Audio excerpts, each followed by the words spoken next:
Look what we have here, a nice and dark RPG on the PS2. Just the way I like it. Here's SMT Nocturne for the PS2, also available on the PlayStation Network store for $9.99.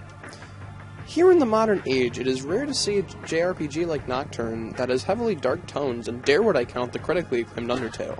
It's not all that dark, even on the game's genocide route, and even though I wouldn't consider it necessarily a JRPG, well, it took similar elements that inspired it. Anywho, I'll get to that later, or maybe do a review on it. I don't know.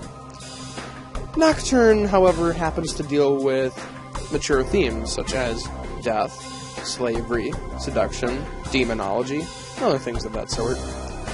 It's also nice to see another RPG that takes place in a modern setting, compared to most that take place in, well, perhaps the medieval ages, futuristic times. However, I think a prehistoric RPG would be neat, unless you count Fossil Fighters. But that's besides the point. So let's dive right into Shin Megami Tensei Nocturne.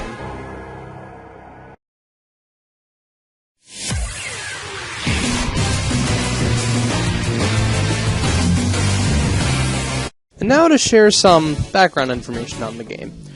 The game was originally released on February 20th, 2003 in Japan, and it also gotten a re-release known as the Maniacs Edition on January 29th, 2004 in Japan, and that happened to be the same version that we ended up getting over here in the States and in Europe.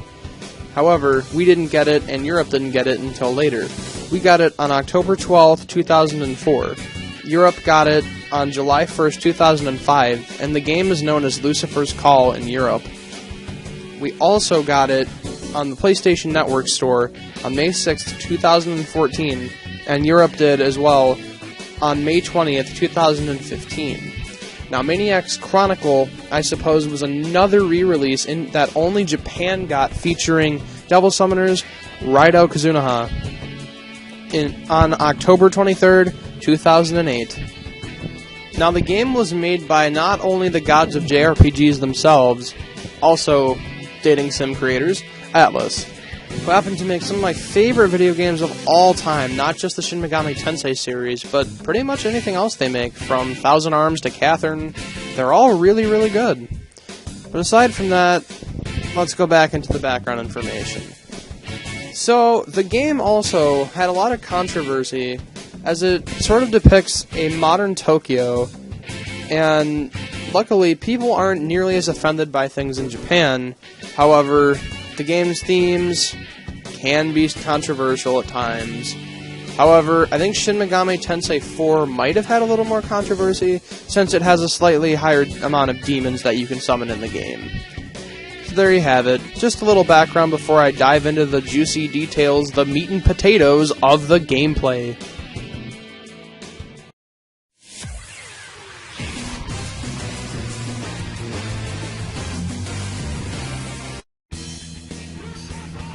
Nocturne is a turn-based RPG, which means you make a move and the enemy proceeds to make a move as well, thus taking turns.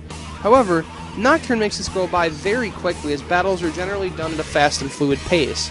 The battle mechanics are also very good and fun, as in typical Shin Megami Tensei fashion, the press turn system is used, which is where if you land a critical hit or exploit the enemy's weakness, you then get an extra turn. On the battlefield, you can use yourself and up to 3 demons at once, each having different types of moves, such as fire and electricity, and others. You can also do physical attacks with each demon and yourself, some stronger than others. You can also have magic spells that increase or decrease defense, hit power, etc. on the enemy. Once leveled up, you are given a point to use towards your luck, magic, strength, vitality, or agility, but only you. Your demons' points are automatically distributed for them. You get demons by either talking to them, seducing them, or them begging for their lives, and wanting you to take them in as your own demon. Then followed by a form of bribery, such as money, gems, or mooching off of some of your health. If your party is full, they will give you either items or money, which is very helpful. Not to mention, the menus are also very easy to access, since you can use skills if the other party members have some sort of magic point, and you can distribute, if they have a healing move, health if you are critically wounded. Your party will also give you sometimes items such as float balls or soma droplets as they tend to level up. You may also buy special items with gems from gem shops, as well as demons and powers known as Magatama. These are little parasites that give the protagonist different powers, weaknesses, stat bonuses, and recovery options. Recovery from curable wounds such as poison or stun. However, if you let the Magatama act violently within you, it could inflict those right on you. You then must buy the right item to treat it, not to mention money, or Maka, is very easy to make through level grinding. The best way to grind is to fuse high-level demons. As long as you are high enough level, you can combine a variety of demons to make an even more powerful one. This can be extremely addicting and make your game last longer. Now that we've covered what the game's like, let's take a look at, the story.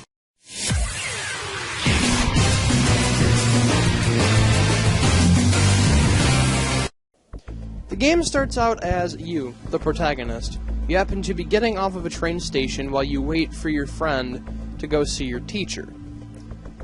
However, you have to go through Yoyogi Park, which is in the beginning of the game, and you meet a strange man there who gives you a magazine about demons. Now, I'd be rather skeptical about that, but, that's how all great plots start, right?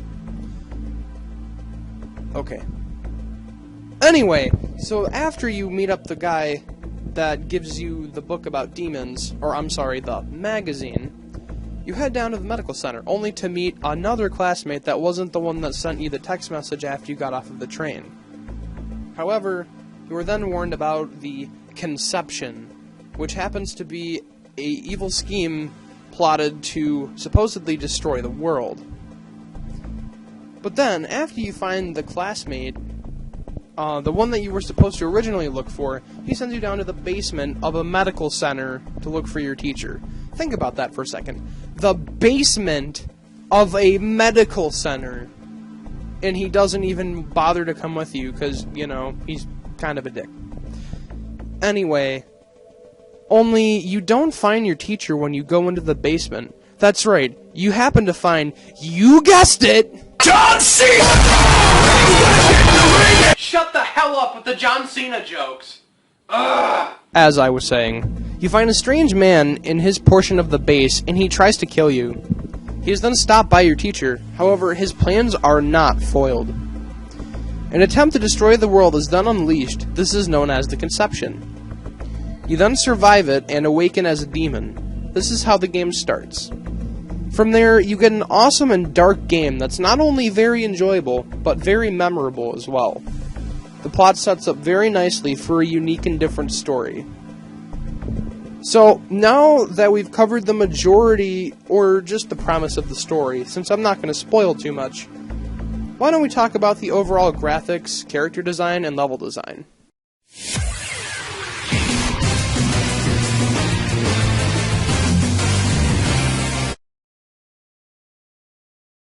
The designs in Nocturne are excellent. Not just the demon design, also the character design and the level design. The designs, in fact, are some of my favorites in any game I've played, and are probably the most unique. And they were all done by talented artist Kazuma Kaneko. As a matter of fact, he did the art for all the Mega 10 games, and is truly amazing as the characters have a fitting and modern look, as Nocturne takes place in a modern setting, as mentioned before. The demons also have great-looking designs depicting different types of demons from different forms of mythology, ranging from ancient Japan to Norse or biblical mythology. Overall, the designs are visually impressive.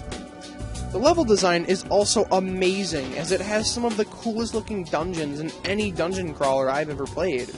Especially the Kalpas, which are optional dungeons that give you powerful items, such as Death Stones, that give you access to summoning the powerful Fiends, which are spooky, scary skeletons you need candles from to gain access to the other Kalpas, where you meet Dante from Devil May Cry. Or, in Japan, Raidou Kazunoha from Devil Summoner, as I had also mentioned. In short, the levels are dark and look great. So now, let's just address a few minor problems that the game happened to have.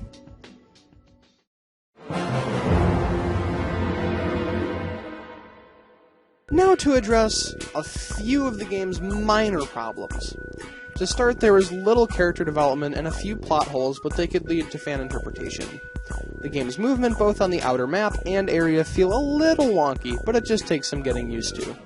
Not to mention the camera's also a little wonky at certain positions that you point it into. Also, some of the dungeons can be very difficult to figure out, making them stressful and tedious, especially the couple puzzles. And now to go over a few quick side notes.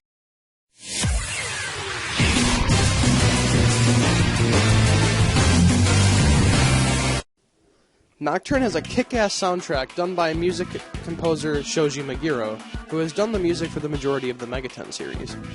Dante from Devil May Cry's inclusion boosted the game's sales in the States. His inclusion was after Dante and Virgil's Devil Trigger designs were done by the game's artist. Capcom liked the designs so much they wanted Dante in Nocturne. However, it was in his Devil May Cry 2 attire, as it was his most fitting look. The game's difficulty also makes the game notorious, as it can be very difficult depending on which mode you choose, even on a New Game Plus. Now for my final thoughts on this different yet enjoyable experience.